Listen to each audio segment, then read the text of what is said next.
าอำนาจบาดใหญ่ยังซี่นำควบคุมวงการอยู่เบื้องหลังในเมื่อวันที่ 4 มีนา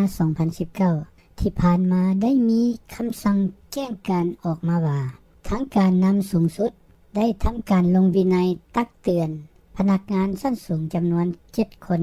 ที่มีความรับผิดชอบสำคัญในระดับแขวงและกระทรวงส่วนรายละเอียดก็มีดังนี้ 1. ยานางสิงห์คำคงสวรรค์ห้องเจ้าแขวงเวียงจันทน์ท่านดาวเฮืองนันทวงศ์ห้องเจ้าแขวงรับผิดชอบแผนกการเงินท่านบุญมีพุทธวงศ์ห้องรัฐมนตรีทรัพยากรธรรมชาติและสิ่งแวดล้อมท่านวิรัตศิลวงศ์ประธานกวดกาภาครัฐแขวงท่านภูวรบุญวิไลเจ้าเมืองหมื่นท่านเศรษฐไสวิไลไฟเจ้าเมืองธุรคมและท่านสุกันวิไลรัตน์หัวหน้าแผนกแผนการและการลงทุนแขวงในขอกล่าวหาว่าบ่ปฏิบัติตามข้อระเบียบในการใช้จ่ายเงินในการสำรวจซอกหาความเป็นไปได้ว่าด้วยแหล่งท่องเที่ยวในเขตเมืองวังเวียงแขวงเวียงจันทน์ยกเลิกการสำรวจเขตเมืองวังเวียงในที่สุดท่านวิดงไสยสอนเจ้าแขวงเวียงจันทน์ก็ประกาศยกเลิกแผนการดังกล่าวเพราะมันจะไปกระทบต่อสภาพสิ่งแวดล้อมเสียผลประโยชน์และทรัพย์สินแต่ต้องชีวิตการเป็นอยู่ของประชาชนในของเขตในเมื่อเป็นดังนี้หลายคนก็อาจพากันตั้งคำถามกันว่าเป็นด้วยเหตุใดท่านบิดงเองผู้เป็นเจ้าแขวงผู้ซึ่งเป็นผู้รับผิดชอบโดยกงในโครงการผู้ที่มีส่วนได้ส่วนแบ่งในเรื่องนี้จึงบ่ได้ถูกลงวินัยเหมือนพวกที่ได้กล่าวมาข้างถึงนี้คำตอบมันก็ง่ายที่สุด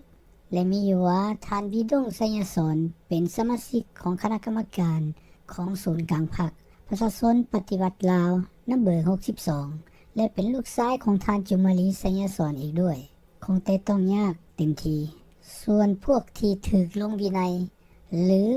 ว่าถูกใส่โทษถูกปลดออกจากหน้าที่คือพวกนี้บ่มีนามสกุลที่มีมูลเสื้อปฏิวัติขาดผู้ใหญ่ขาดที่กั้งบังขาดผู้ปกป้องพึ่งพาขาดผู้จับขมอมจอมขวัญเป็นหมเงาอยู่เบื้องหลังการสั่งย้ายนามมิยาเกตเจ้าแขวงอัตตปือในปี 2015 ผ่านมาก็มีเหตุการณ์สั่งย้ายท่านนามมิยาเกตซึ่งเวลานั้นเป็นเจ้าแขวงอัตตปือภายหลังที่มีการค้นคว้าพบเห็นการซุกเสียงไม้ว่ามีการลักฆ่าไม้และไม้ดังกล่าวก็ถูกกักไว้หลายเดือนกลัวจะซอกหาว่าแม่นไผอยู่เบื้องหลังกันแท้โดยแม่นเมียของผู้เกี่ยวเองเป็นผู้ดำเนินการโดยกงอิงใส่อำนาจอิทธิพลของผัวซึ่งผู้เป็นเจ้าแขวงในเวลานั้นย้อนสงสัยว่าท่านนามมิยาเกตมีการพัวพันในธุรกิจค้าไม้ในครั้งนี้สุดท้ายก็ถูกส่งไปรับหน้าที่อยู่สภาวิทยาศาสตร์สังคมคือเตฟุนนั่นเองอย่าลืมว่าท่านนามมิยาเกตก็เป็นลูกชายของมือล้างท่านพลโทสมานวิญญาเกตอดีตรัฐมนตรีอดีตเคยเป็นห้องประธานสภาผู้แทนประชาชนแม่นคนแก้วสดๆมาจากศรีสะเกษจึงยังรักษาสำเนียงอีสานอยู่เสมอในเมื่อผู้เกี่ยวปากเว้าฉะนั้นนามมิยาเกตจึงถูกวินัยลงโทษพอขาดเงาอยู่ด้านหลังปกป้องบิดงไสยสอนถูกปลดออกจากหน้าที่เจ้าแขวงเมืองเวียงจันทน์เพราะ3 เดือนได้ผ่านไปคือ10 มื้อผ่านมานี่เองจึงมีข่าวซาลือออกมาว่าท่านบิดงเจ้าแขวงเวียงจันทน์ถูกท่านนายกทองลุนศรีสุริตสั่งปลดหน้าที่มีการยกย้ายให้ไปเป็นผู้อำนวยการสถาบันการปกป้องชาติจึงเกิดความโกรธเคืองขึ้นอย่างรุนแรงของผู้เป็นพ่อก็คือจุมาลีไสยสอนจึงได้ยกโทรศัพท์หานายกทองลุนทันทีโดยการแสดงความบ่พอใจว่าเฮ็ดกันได้ปานนี้บ่เบิ่งหน้าเบิ่งตากันเนาะว่าแม่นไผตามคำบอกเล่าของผู้ใกล้ชิดที่ส่งข่าวออกมาให้ทราบในที่สุดท่านสำราญสุวงศ์ประธานศาลสูงสุดประชาชนก็ถูกแต่งตั้งให้เป็น เจ้าแขวงเวียงจันทน์แทนวิดุงษ์ไสยสนส่วนวิดุงษ์ไสยสนก็ถูกเลื่อนสั้นเป็นรัฐมนตรีอยู่สำนักงานนายกก็คือเต้ฝุ่นอีก1คนเพิ่มแต่ก็ยังบ่เสียหน้าพอปานใดสำหรับจุมลีพร้อมเดียวกันลูกชายผู้ที่2ของจุมลีไสยสนมีชื่อว่าผู้ไสไสยสนผู้ซึ่งเป็นห้องเจ้าแขวงสารนเขตก็ถูกสั่งยกย้ายเหมือนกันแต่ผู้เป็นพ่อจุมลีก็ขอไว้ได้อีกเลยได้อยู่ต่อผู้เพชรคำพูนวงศ์ผู้ยักยอกส่อโกงเงินแต่บ่ถูกลงโทษเมื่อเดือนธันวาคม 2017ท่านผู้เพชรคำพูนวงศ์เป็นคนอัตปือคนไว้เนื้อเสื้อใจของจุมลีอีกผู้หนึ่งเวลานั้นเป็นรัฐมนตรีกระทรวงการเงิน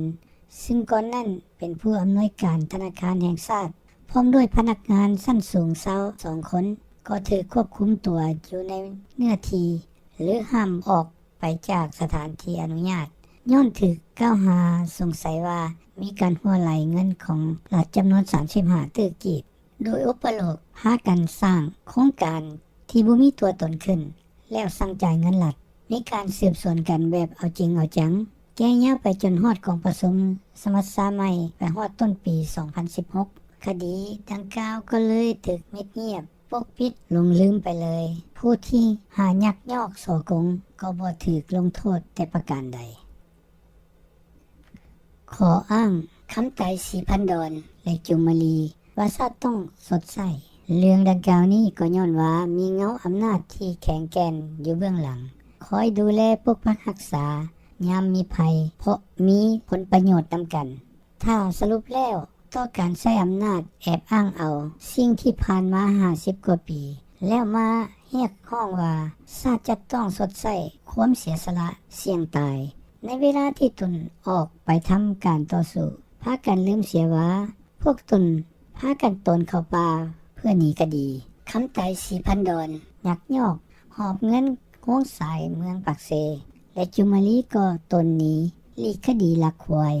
ฉะนั้นในจุดประสงค์ของทานนายกทองลุนศรีสุริตนับแต่มือลืมเข้ามาหับเอาตำแหน่งที่สำคัญและสูงส่งนักหน่วงนี้ต้องได้พันพาพวกน้ำดงนาป่าตึบภูเขาอันสูงสันยังแสนสาหัสขอให้สืบต่อไปเรื่อยๆอย่าท้อถอยเสียกำลังใจเพราะโลกมีการเปลี่ยนแปลงพวกที่หวังสวยโอกาสก็ห้อยกินซาดต้องจิบหายพินาศถ้าฟ้ามีตาจริง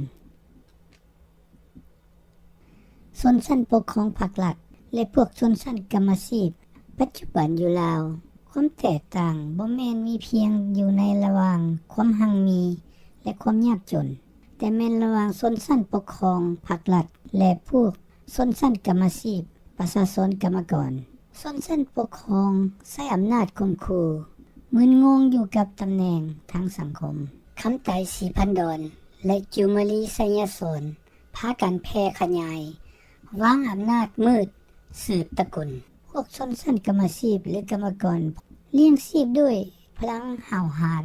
น้ำเหือน้ำแห้งตนมีผิดไว้ช่วยตนเองเอาตัวรอดแบบธรรมชาติถูกตามทฤษฎีของดาวินแต่หากแปลตามทฤษฎีการมาร์กซ์แล้วแม่นชนชั้นตรงกันข้ามกับนายทุนเอิ้นกันทั่วไปว่ากรรมกรแรงงานฉะนั้นการเลือกใช้ชีวิตถ้าเฮามีสิทธิ์เลือกเองได้ระบบการเป็นอยู่แบบมีกำหนดขอบเขตจำกัดโลกคาทาสยุคใหม่ของการปกครองของเผด็จการคอมมิวนิสต์กับโลกเสรีวันนี้มันขึ้นกับท่านเองเป็นผู้เลือกท่านพี่น้องทั้งหลายเวลาที่พวกเขากำลังโศกหาเรื่องใส่กันและกัน